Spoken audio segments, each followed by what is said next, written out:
Hello everyone, welcome to Bandana academy. तो आज हम चर्चा करेंगे कि आपका जो सीटेट का एग्ज़ाम है और इस एग्ज़ाम में आपकी सबसे जो महत्वपूर्ण होती है वो पेडागोजी होती है, क्योंकि ये आपका पूरा जो पेपर होता है वो सिर्फ और सिर्फ पेडागोजी पर ही आधारित होता है। ठीक है, वैसे तो आपकी 15-15 नंबर की प्रत्येक सब्जेक्ट में पेडागोजी आती है, लेकिन आपके अन्य प्रश्न भी जो पूछे जाते हैं सीडीपी में आपके, मैं तो ये कहूँगी कि सीडीपी के आपके पूरे 30 प्रश्न ही पेडागोजी पर आधारित होते हैं।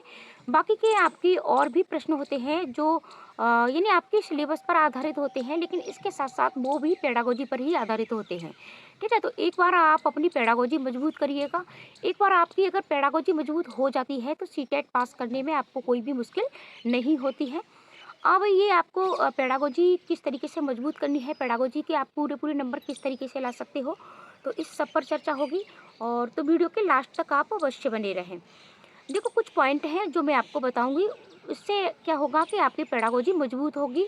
और देखो, पेडागोजी में आपको कुछ भी ज़्यादा मतलब पढ़ने की ज़रूरत नहीं होती है, कहीं से कंटेंट नहीं पढ़ना पड़ता है, कहीं से टॉपिक भी नहीं पढ़ना पड़ता है पेडागोजी का।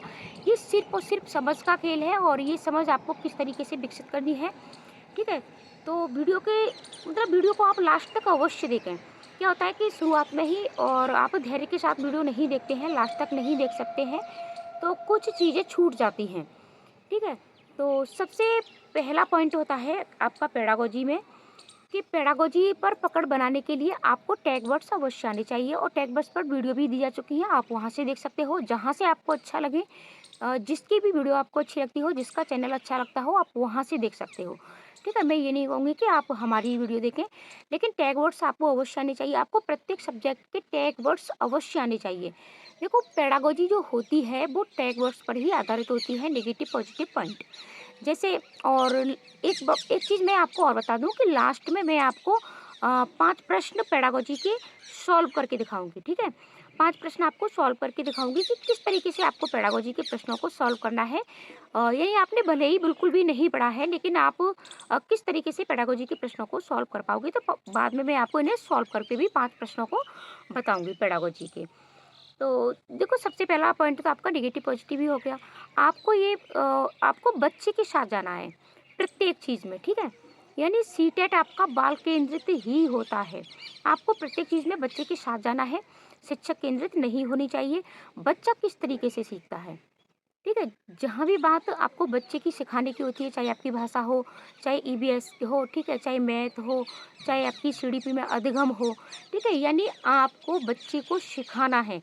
अब बच्चा कैसे सीखता है? जैसे कि मान के चलिए कि आप बच्चे को कोई पक्षी के बारे में पढ़ा रहे हैं, ठीक है? आप बच्चे को किसी पक्षी के बारे में पढ़ा रहे हैं, तो अब बच्चा इस पक्षी के बारे में कैसे जानेगा, ठीक है? तो आप उसे रियल में उस पक्षी को दिखा दोगे, तब बच्चा बेहतर जानेगा। ठीक है? तो अब बात जहाँ भी वास्तविक रियल यानी वास्तविक जीवन की हो जाए, तो वही पॉइंट आपका सही हो जाएगा। प्रदूषण पढ़ा रहे हो आप, जल प्रदूषण बच्चे को पढ़ा रहे हो, ठीक है? अब आप सिर्फ़ बच्चे को पढ़ाते रहिए, बच्चे के बहुत छोटा होता है बच्चा, आपको अकॉर्डिंग टू बच्चे को आपको चलना है कि आपके पास 2.5 साल से लेकर के और 11 साल तक का ही बच्चा आपको मिलेगा। आप अगर यानी आप कक्षा 5 तक के बच्चों को पढ़ाएँगे तो 11 साल तक का ही बच्चा आपको मिलेगा, और 2.5 साल तक से लेकर के बच्चा आपके पास बहुत छोटा होता है। 2.5 साल का बच्चा होगा, 3 का होगा, ठीक है? 4 का भी होगा, 5 का भी होगा, 6 का भी होगा। इस तरीके के इतने छोटे बच्चे को आप किस तरीके से सिखा सकते हो? हम तुम पूरे मैच्योर होते हैं, बच्चा इस तरीके से मैच्योर नहीं होता है। यानी जो चीज़ें हम पहले से पूरी जान चुके होते हैं, बच्चा उनको जानने की कोशिश करता है। अब अब हम बच्चे को जल प्रदूषण पढ़ा रहे हैं, तो जल प्रदूषण आप बच्चे को चार्ट में पढ़ाइएगा, ब्लैक बोर्ड पर, ठीक है? आप किताबों में दिखा सकते हो, तो यहाँ से बच्चा ज़्यादा सीखेगा। या फिर आप बच्चे को उसको गंदा तालाब दिखा दीजिए, नाली दिखा दीजिएगा, या फिर आप कोई एक गिलास लीजिएगा, उसमें थोड़ा मिट्टी, कूड़ा-करकट इस तरीके से डाल कर के उसको दिखाइएगा, तब बच्चा ज़्यादा समझेगा, ठीक है? तो बच्चा बेहतर इसी तरीके से समझेगा। तो करके सीखना हो गया आपका। जैसे आपने एक बोतल में पानी लिया, गिलास में पानी लिया, ठीक है? और उसमें कुछ मिट्टी डाल दी, कुछ और चीज़ें डाल दी गंदी, फिर बच्चा यानी वहाँ करके सीखता है कि अब ठीक है? और या फिर आप रियल में उसको तालाब दिखा सकते हो, गंदी नालियाँ दिखा सकते हो, ठीक है? तो ये करके सीखना हो गया, यानी अधिगम बेहतर कैसे होगा, बच्चा उसको बेहतर कैसे सीखेगा।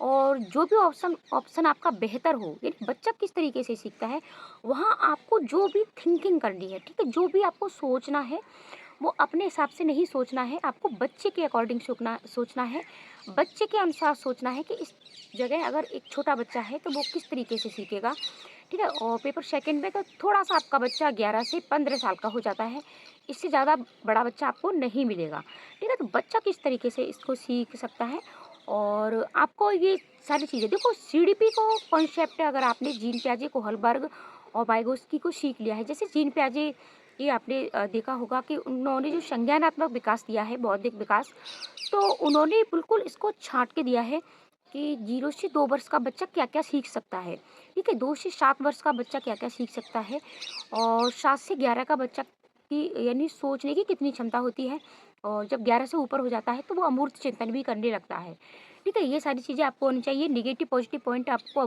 अवश्य आनी चाहिए। बच्चे को आपको अवसर देना है, ठीक है? करके सिखाना है, वास्तविक जीवन से जोड़ कर के सिखाना है। आप बच्चे को दंड नहीं दे सकते हो।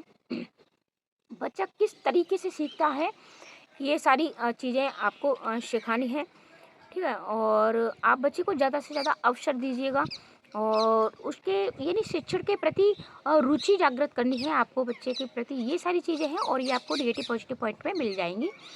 तो ये सारी चीज़ें आपके पास अवश्य होनी चाहिए। इसके साथ ठीक है, वीडियो थोड़ा लंबी हो जाती है लेकिन क्या करूँ, मैं चाहती हूँ, दिल से चाहती हूँ कि आपका सीटेट पहली बार में ही क्लियर हो जाए।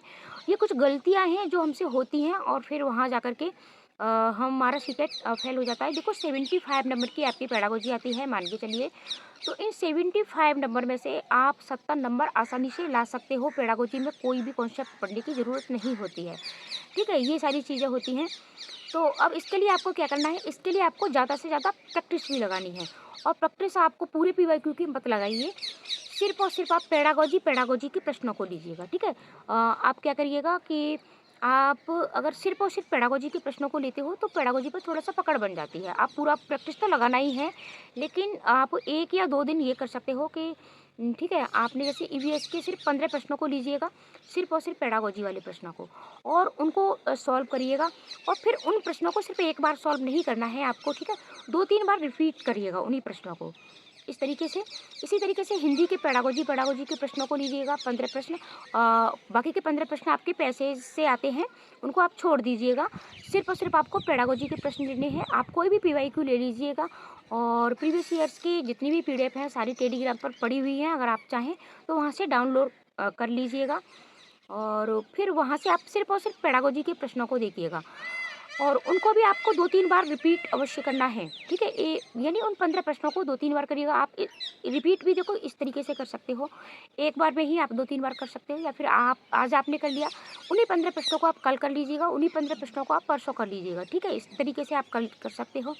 इसी तरीके से मैथ के आप लीजिएगा, यानी आपको प्रत्येक सब्जेक्ट की, चाहे एसएसटी हो, साइंस हो, मैथ हो, हिंदी हो, आपकी दूसरी भाषा हो और कुछ पेडागोजी के कॉन्सेप्ट भी हैं, वो भी आपको क्लियर करने हैं, ठीक है? तो वहाँ से भी पेडागोजी पर पकड़ बनती है आपकी और पेडागोजी की ज़्यादा से ज़्यादा प्रैक्टिस लगाइए। और अब हम बढ़ते हैं आपके प्रश्नों की तरफ कि आप पेडागोजी के प्रश्नों को छाँटेंगे कैसे?